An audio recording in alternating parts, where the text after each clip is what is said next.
happy that people have been responding so well to the philosophy books that I shared in a previous video. In fact, I got a lot of messages and comments asking about kind of like where to start. I think philosophy can be an intimidating genre, but I wanted to share and take space in this video to speak about some beginner or introductory philosophy books if you are curious about the genre or if you're wanting to just see what it's all about, and kind of give you some advice through a very loving, non-judgmental lens. I also want to thank all of you for being here. I am very happy that I've kind of formed this little community of people who share the same affinity for books and philosophy and fragrance and all of these things. So if you do want more of me, I have a Substack. I write a lot on Substack, and it is very tangentially related to everything that I speak about here, just in further detail, with lots of references and things for you to kind of explore and deepen your understanding, further your reading, your research, and feed your curiosities. So this YouTube channel is Dear Milkfed. My Substack is Milkfed. I wish that I could have kept them one or the other, but alas, Milkfed was taken on here, so I came up with Dear Milkfed. But anyways, let me share some philosophy books with you to get yourself started in this genre. Like I said, I think philosophy books can feel really intimidating, especially if you're just getting started or if you're dipping your toes into challenging topics. I think really I want to share here how I make this manageable. I think the number one thing is to always read the introduction. I know it's tempting to skip through this part. Trust me, I've done it too. But intros really genuinely make philosophy clearer, and it provides context. It explains key ideas. It really sets up the author's arguments. Practically speaking, I think you can get a pen or pencil and underline, annotate, scribble notes, question things, basically make the book yours. And if you hit a confusing paragraph, stop, take a breath, try to summarize the passage in your own words. And you don't have to understand everything immediately. No one does, and if they do, they're lying. Philosophy really is about the process of figuring things out slowly. And don't be afraid to Google concepts or check resources like Philosophy Now, or even the Philosophize This podcast. There's also another really great resource called the Stanford Encyclopedia of Philosophy if you need clarity. I think, it's important to think of philosophy as a conversation that you're slowly joining. It's not a test that you're trying to ace, and really the purpose of philosophy isn't to provide these neat and clear-cut answers to the questions that it raises. I think it invites you to use those questions as tools to reflect deeply on your own morals and values and beliefs. So let me share some books to get you started. I couldn't find this book in my little library, but Sophie's World by Justine Gardner is a philosophy lesson wrapped gently in this coming-of-age novel. Sophie is a curious 14-year-old girl who receives mysterious letters that teach her the history of philosophy, from Plato to Sartre, and in such an engaging way that's easy to follow. I think it's the perfect gateway into philosophy if you find big ideas intimidating. Pooh and the Philosophers is the gentlest introduction to philosophy possible. It's Winnie the Pooh meets existentialism and stoicism and Taoism. It's humorous, and it sweetly explains complex ideas through Pooh and his friends, providing that philosophy doesn't have to be heavy or overwhelming. I think this is an underrated gem. Existentialism is a Humanism by Jean-Paul Sartre.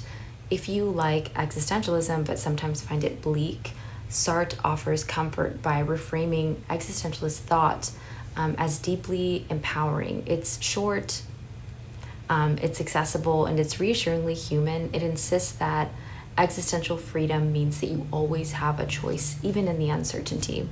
The Republic by Plato is a classic and foundational yet genuinely demanding text in Western philosophy. This book uses dialogues between Socrates and his students to explore justice and the ideal society and morality. And it's a surprisingly accessible way to enter into deeper philosophical thought while still stretching your intellectual muscles. I also couldn't find this book, but Meditations by Marcus Aurelius. If it's like reading the private journal of a thoughtful Roman emperor who's just trying to keep his life together. And Marcus really reflects on gentle acceptance and simplicity and finding peace in the chaos. It's like philosophical comfort food for anxious moments in your life. Fear and Trembling by Soren Kierkegaard is a perfect introduction to existentialist philosophy if you want depth without overwhelming jargon. Kierkegaard uses the Bible, specifically the story of Abraham and Isaac, to explore faith and sacrifice and anxiety. He really challenges readers to think deeply about what it means to believe in something. I don't own this book, but I read it quite a while ago. It's Letters from a Stoic by Seneca. So imagine receiving wise, soothing letters from a Roman philosopher, basically a friend who genuinely cares about your anxiety and your well-being. I think Seneca offers practical advice for managing fears and expectations and the uncertainties of life in a tone that feels like a warm cup of tea or coffee. It's basically the antidote to existentialism. The Ethics of Ambiguity by Simone de Beauvoir. De Beauvoir really, I think she gently challenges existential dread by exploring how our freedom gives life meaning. So rather than stripping it away, she thoughtfully argues that responsibility, choice, and authentic living are basically the antidote to existential anxiety, as I kind of mentioned earlier. It's empowering and it's accessible and quietly comforting for anyone who is seeking philosophical clarity.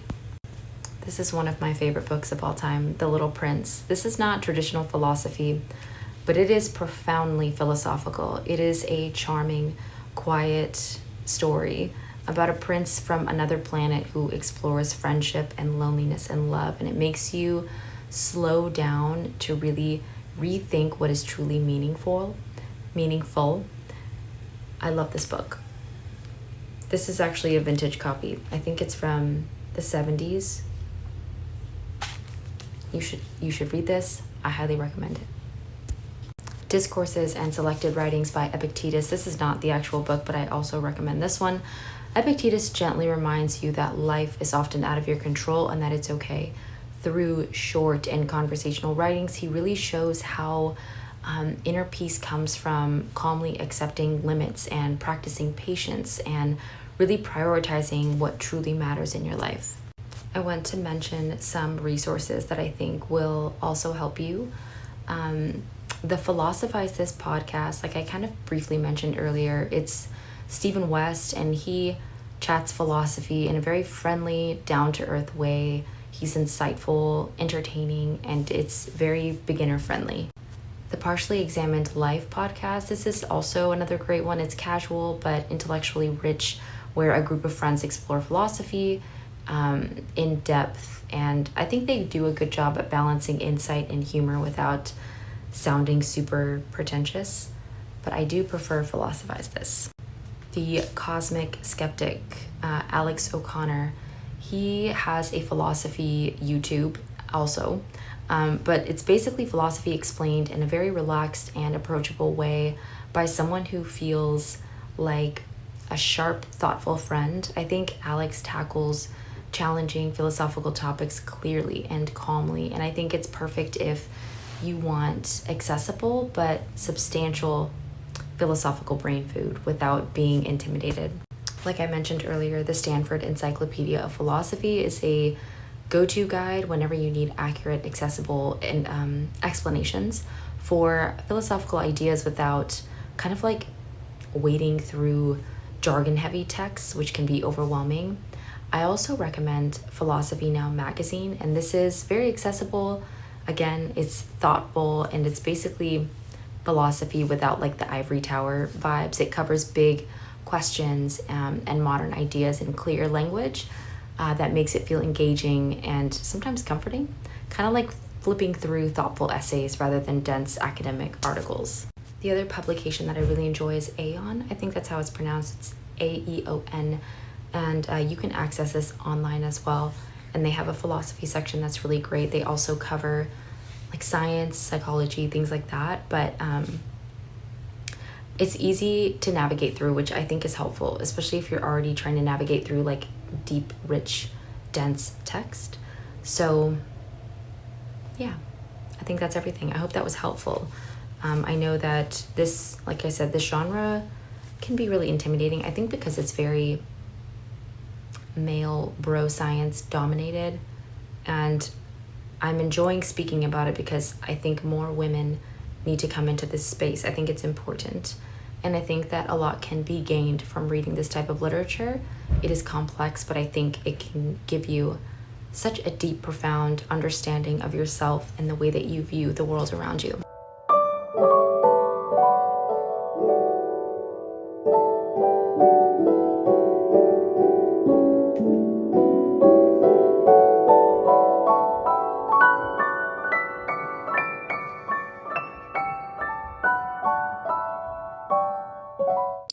So I want to talk about fragrances for sleep, but also like perfumes for comfort anytime you're having a bad day, or if you're anxious, or if you just need comfort throughout the day. These are some of the scents that give me that.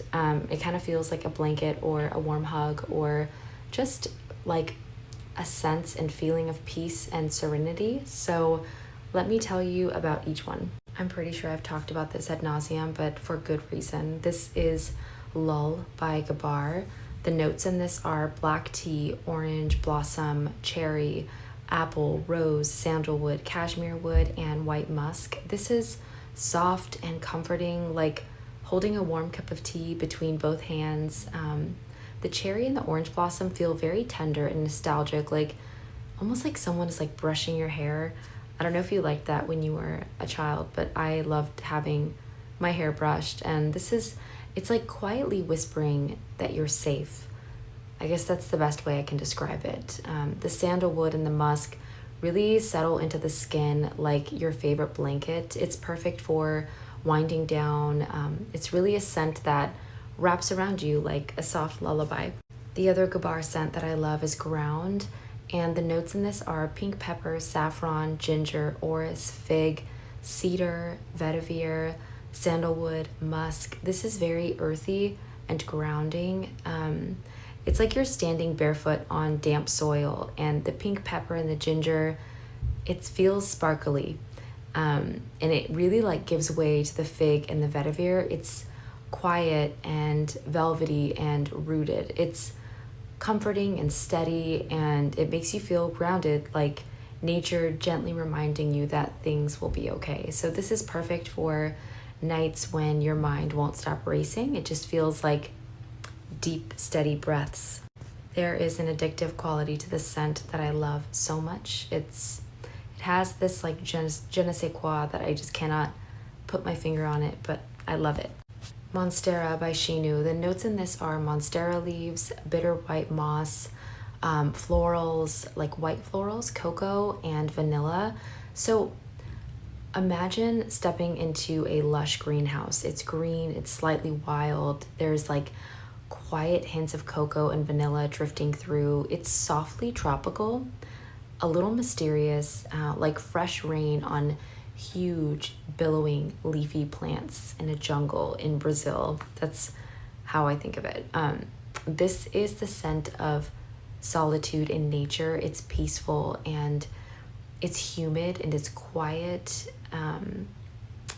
It feels like a space where you can just simply exist. Valaya by Parfums de Marly. This is one of my favorite scents of all time. The notes in this are aldehydes, white peach, orange blossom, musk, vanilla, lily of the valley. This is clean but warm, like freshly washed sheets. Like they're drying in the sunlight. It is beautiful just for bed and wearing out. It's daytime, it's nighttime, it's any season, any time of day. The peach and the orange blossom in this keep it inviting, and the aldehydes feel very light and airy. The vanilla is very subtle in this, but it lingers. It feels like a whisper almost. The This is the feeling of slipping into bed after a hot shower. It's fresh and weightless. Taipei by One Day. The notes in this are rice, taro, soy milk, iris, gaiac wood, musk, sandalwood, vetiver. This is comfort food in fragrance form. It's creamy and it's gentle and it's velvety, and the milk and the rice blend into softness, and the iris and the sandalwood make it feel almost elegant. It feels like cozy and nourishing, like morning spent wrapped up indoors. It's perfect for nights when you just want to feel held and warm and safe. Tears by Regime de Fleur.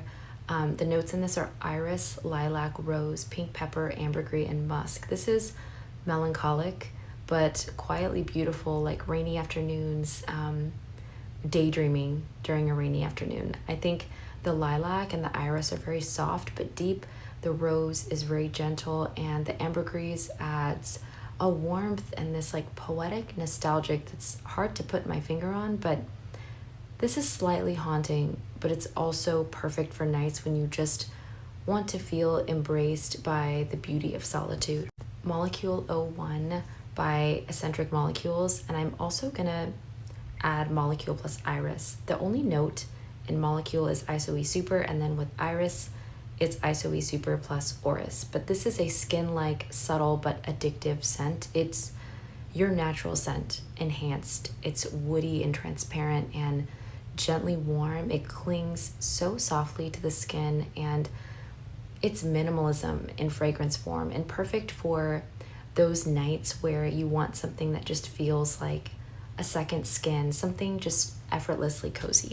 Tahota by Indult is the most perfect vanilla you will ever smell in your life. The notes are vanilla and musk.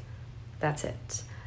This is rich. It is pure vanilla and not the sugary kind that smells like a cupcake. It's skin-like warm that feels soft and intimate and addictive, and the musk in this deepens just enough. It keeps the sweetness quiet and comforting, like waking up in a warm bed that you don't want to leave. And this is perfect for anyone who finds comfort in warmth, like being wrapped in the coziest blanket of all time. This is Extra Milk by Dead Quill, which I found out so happily that I am not anosmic to this scent.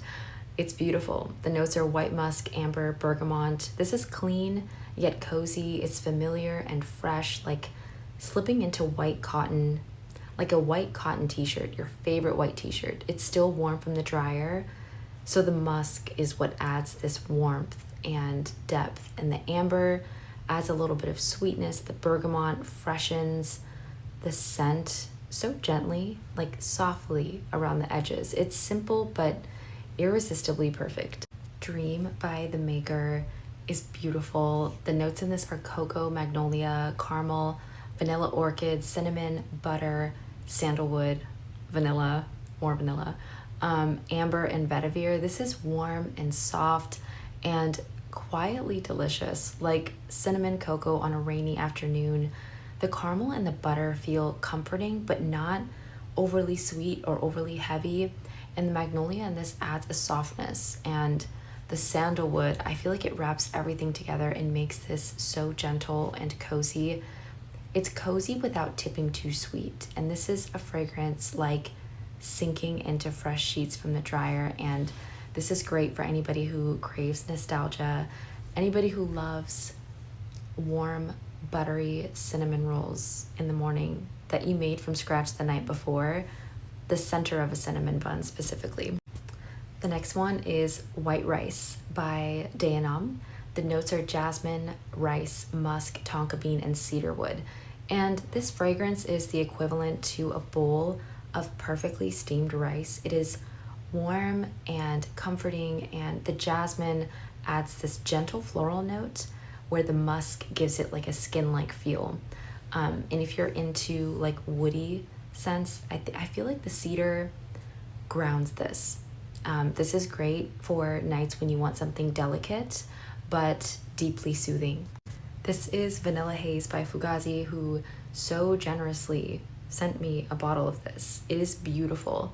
The notes in this are almond, coconut milk, hazelnut, mandarin, tonka bean, jasmine, cashmere wood, amber, musk. This is the scent of golden light spilling through sheer curtains. The almond and the coconut milk blend into this very creamy softness, and it adds just the right amount of warmth. This encapsulates childhood in a bottle. This is when you were little and you dreamed of going to Disneyland as a little girl, like to run down Main Street and get homemade ice cream in a vanilla waffle cone. This is what that smells like. I wouldn't wear this out like on a normal Tuesday, but for bed, for Christmas, like these types of occasions just feel so perfect. This is a scent for you when you want to transport back into your childhood. Like, I just sprayed this on my skin right now, and it literally just makes me feel like I'm at Disneyland, running down Main Street and eating strawberry ice cream out of a waffle cone. And this doesn't have any strawberry in it, but it just very much reminds me of that. The other one that I want to mention, it's not even out yet, but I got like an early release sample of Dead Cool's mochi milk. Let me just tell you, this is like one of the best sweet gourmands that I've ever smelled. Again, another scent that I wouldn't like wear out on a random Tuesday, but like, okay, hear me out. Marshmallow, vanilla bean, sweet rice milk. This is mochi. This is like dreaming. You're dreaming, right? You're already asleep and you're dreaming, and you're having a dream about living up in a cloud, and the clouds are made of mochi. Pillowing, bouncy, squishy, soft mochi. It's so good. It's the sweet rice note in this is perfect because it's not overly sweet. It's a rice sweet. It's like biting into a cold homemade mochi where the mochi is just so stretchy and chewy and voluptuous and delicious, and I'm falling hard for this.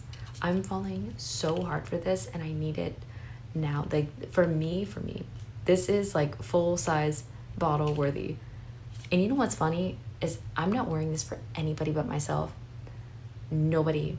I am selfishly wearing this to my bed, and that's it. But it's worth it, 100%. Last one I want to talk about is not a perfume. It's actually a lotion, and it's the Bianco Latte lotion. So first, let me tell you about this. The notes are caramel, honey, vanilla, white musk. This is pure indulgence, but in the quietest way.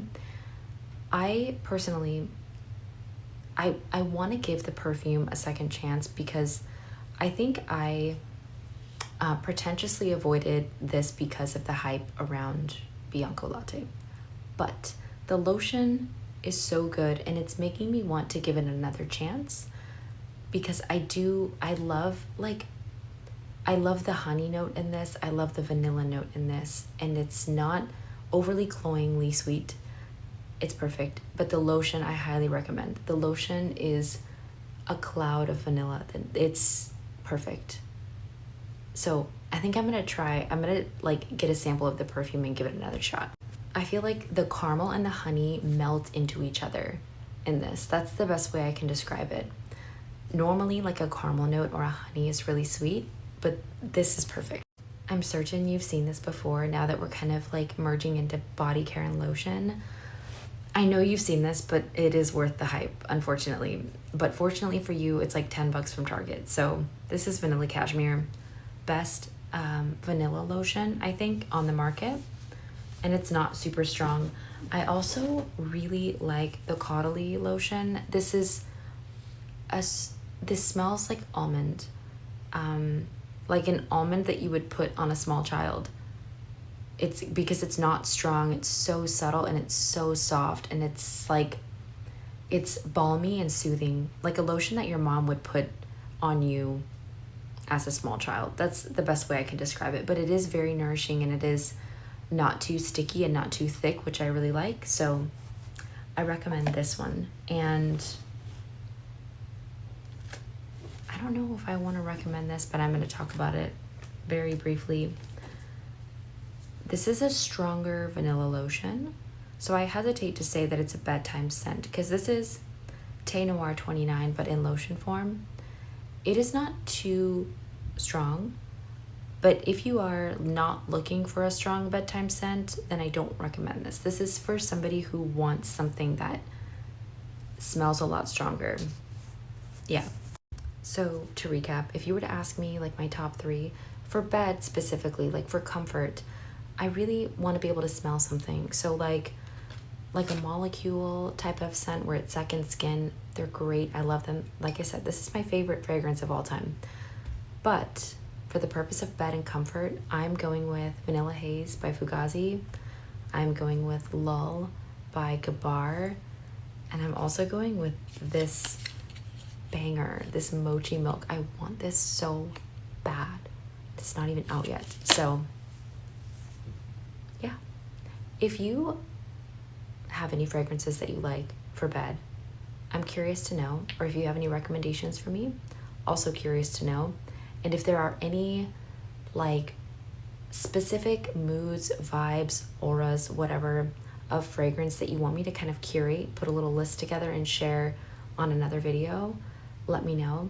I have a Forest Fairy fragrance draft that I'm still writing up, and then I also have like a spring fragrance draft that I'm currently working through.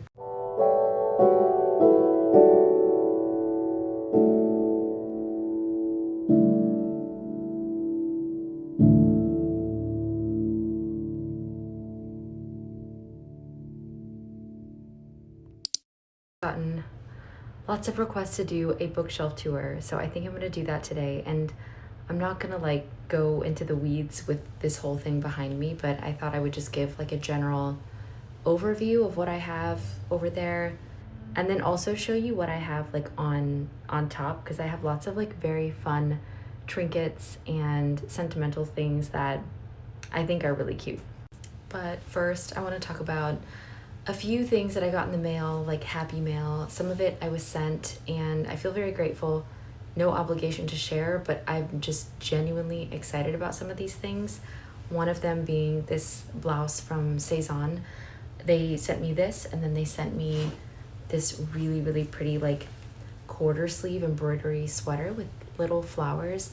I just love this so much. Like, spring is here, and it came with like a free tote bag in this like beautiful chartreuse like yellow color, which I also very much love for spring. I saw that Geneva, I think a couple weeks ago, she shared this Saison blouse, and I think it's so pretty. Like, I love the embroidery, and I love crisp white linen for spring. There's something about it that like feels so ethereal, and it makes me feel very girly and feminine, which normally I do not feel like that. I feel like I present a little bit more androgynous in my personality, and also just I wear a lot of black and dark colors, but sometimes I like to feel ethereal. Yeah. Aesop also so generously sent me something, and I've always, despite how popular they are, I've always wanted one of these hand soaps, and every time I'm in an Aesop store, I feel very compelled to wash my hands, and I like both.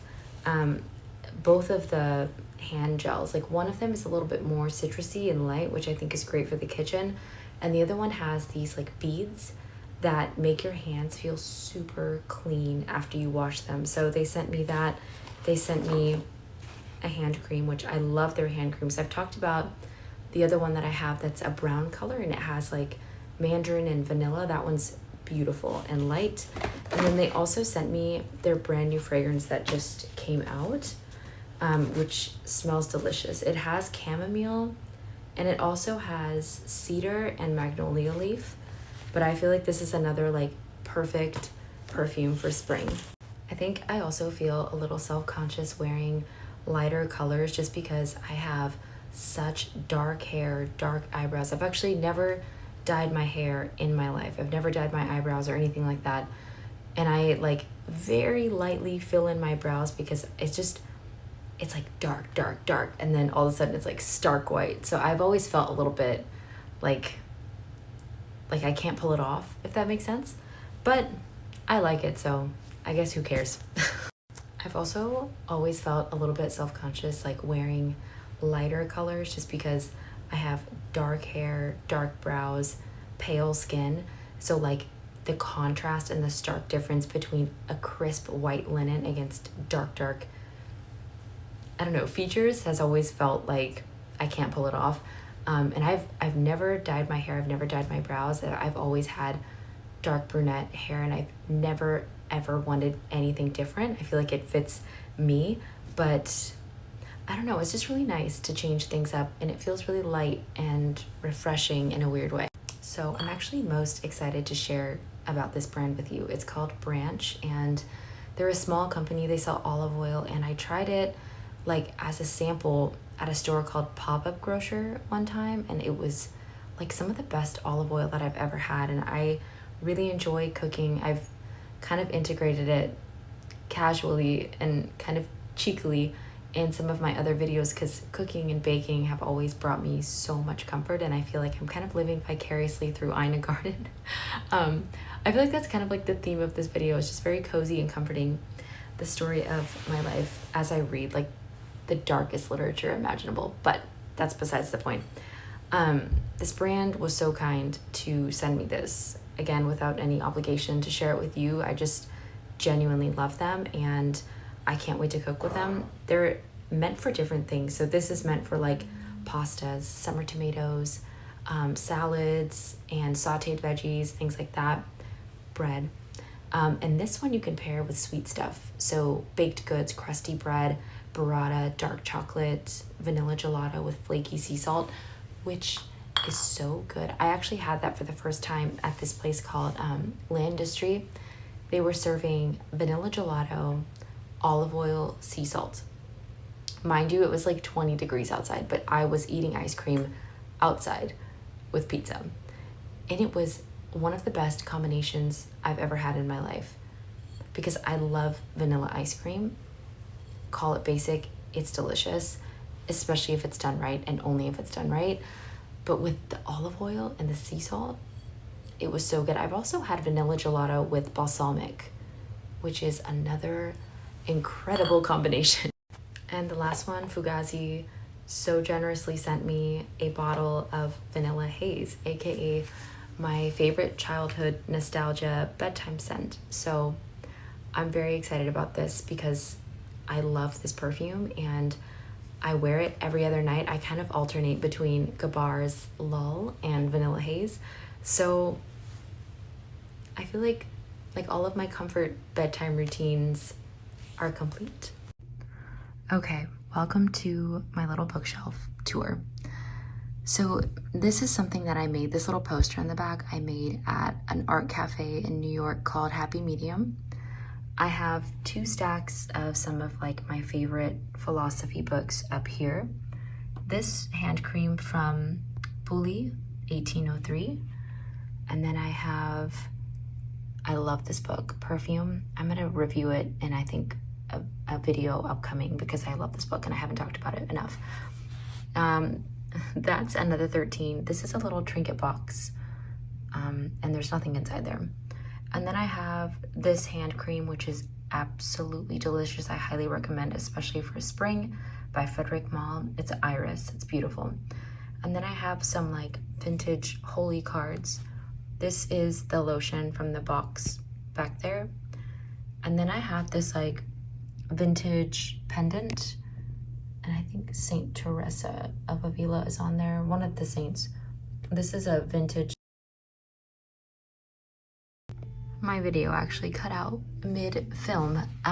So this is like a vintage pendant and it has one of the saints on there. And then I have this vintage heart. This is from France. And I really love it. I thought it was super cute. And then this doily my mom made for me. And then this candle burning, side note, Byredo has like the best candles. Their throw is perfect. Like I will die on that hill. Byredo candles are amazing, and dare I say they are better than Diptyque. Anywho, and then I have my perfume tray, which I love. And I love keeping it down here because it doesn't get as hot, so I feel like the temperature is a lot more regulated. I have this little cat from Nico Neko Zakaya. It's a stationery store in New York. This is a trinket box from Bully 1803, and there's something in there. This is one of my most prized possessions. This vintage cowboy boot lighter from a little store in the Lower East Side called Biggie's Bodega. If you live in the city, I highly recommend checking them out. The people are lovely. And then this horse comb from Salter House. I love this so much. And then my match collection, at least some of it, more vintage holy cards, religious paraphernalia. This candle, I like this burgundy color. Rosary. This mirror is from Anthropology. I believe it's called the Primrose Mirror. And then these are dried flowers. They're very sentimental to me from a very special person. And then this little pocket watch. I don't know where I found it, but I thought it was cute. And then my lamp that everyone seems to love, which I thrifted. It's Anthropology, but you know what's sad is she doesn't work. I still love her. And you guys seem to really love her too. We should name her. I don't know what I would name her, but I love her. And then we have this mess. A lot of these are just books that I've read and that I probably won't grab again. A lot of them are like lit-fic type of books. And then these two stacks are like books that I'm either gonna read soon or that I'm gonna talk about on film. And then I have some children's literature down here. By the way, this is the best children's literature book of all time. I grew up with this series, Bramley Hedge. I like it almost better than Beatrix Potter, and I'm tempted to do a video sharing the best children's literature because it will teach you more about life than any of these books will. I promise you that. Okay, moving into this section. So a lot of these are like some of my favorite books. Same with the stack behind, and there's no rhyme or reason or way that I've organized these. It's just favorites. I mean, like Clarice Lispector, she's together. Anais Nin, she has her own little section. And then a lot of these are like philosophy and classic lit. Some Joan Didion, and then Zizek. Okay, yeah, and then I have my little Chet Baker vinyl that I got with my brother. This is random. Proust. Actually, I was filming something about this, that's why. But yeah, that's pretty much it. I mean, yeah, this is kind of like my sanctuary. I know people think that like I probably live in a very aesthetic home, and I really don't. I have little corners of my home that make me feel safe, and this is one of them. But by all means, like, not everything that you see on camera is like the full picture. There are plenty of areas of my home that are not aesthetic. If I had the funds and the money to be able to like create a well lived in home, I would certainly do that, but I don't. And my version and like dream for a lived in home, I just want it to be like a brownstone or like a cottage somewhere in New England that is very well lived in and that feels cozy and nothing new. Yeah, nothing new. I was shocked to see the amount of people who commented or messaged me asking me to share my stuffed animal collection. So I'm gonna do that with you today. This is not everything, but these are kind of like the stuffies that I've loved over the years, even like from my childhood and stuff like that. So there's a few more that I want to share with you, but let me show you each one of these. My little stuffed cow was not in this basket, and that's because this is a lovey, and if you know what a lovey is, it's like the stuffed animal that you sleep with every night. I don't sleep without this little cow, and I don't know why. I don't know what it is about this cow. but she is with me always, every time I go to sleep. So this is my lovey. My other lovey from my childhood is this little kitty. I named her Katerina after Katerina Kitty Cat from Mr. Rogers' Neighborhood and Daniel Tiger. But this is like my lovey kitty, and she's very well loved at that. I think my cow is more well loved. But for my other stuffies, I have, which I've shared in another video, Arthur Lamb. And I think it's a boy, but I made it a girl because she has a sweater and a little red bonnet, and she's very autumnal and she's very sweet. This is from Hazel Village, and they hand make all of their dolls. If you're ever looking for a gift, I recommend 2 brands, Hazel Village or Mayleg. All of them are handmade, very niche, very beautifully well done stuffed animals for kids or grown-up kids. This is my chocolate bunny from Mayleg.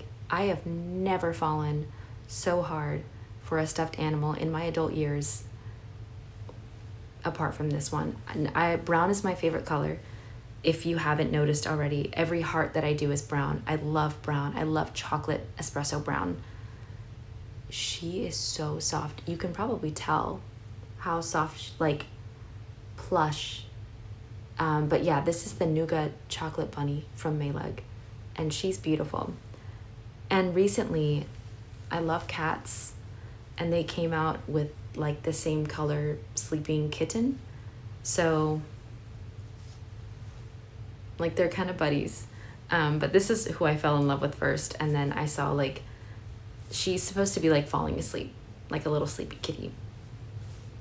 But yeah, this one's really cute too. This I got from a German museum in New York, called the Nouveau.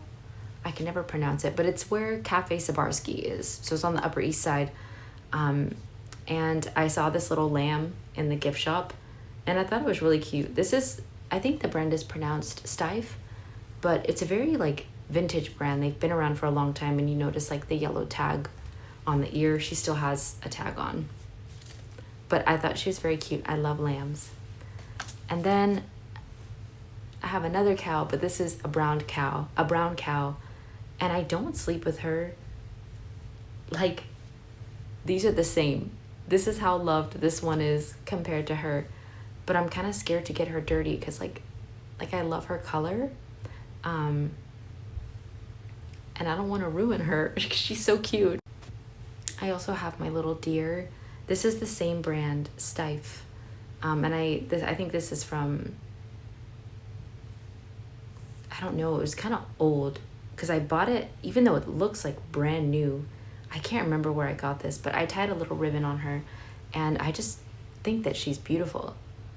Like, she's very much a vibe. I don't know how to explain it, but like, I kind of wish that, do you ever, sometimes I wish that this is how people perceived me, but that's very much not the case because I'm kind of a black cat, but I like the idea of this, if that makes sense. My other love is Bartholomew Bear. This is a Jellycat. I love him so much. Like, I think this is my favorite Jellycat because I think that he is the perfect bear. When you are a little girl and you want a stuffed bear, this is exactly who you picture, right? Like, there is nothing more perfect than this. And I love him so much that like I got the bunny of him, and I feel like now it's like almost Easter, so it feels perfect. As you can tell, I really love bears. I'm sure you've seen this guy in like my other videos, but he's really big, so sometimes I use him as a pillow, or sometimes I just use him on my lap, like for comfort, or like to hold my book when I'm reading in my bed. But yeah, he's so like, oh, he's so comforting. Oh my goodness. I wish that like it weren't looked down upon to bring like stuffed animals in public. Like if you get anxious or if you get overstimulated and you just have like a friend, I need a pet. I need a cat like and I need a dog. But yeah, those are my stuffies. For those of you who were wondering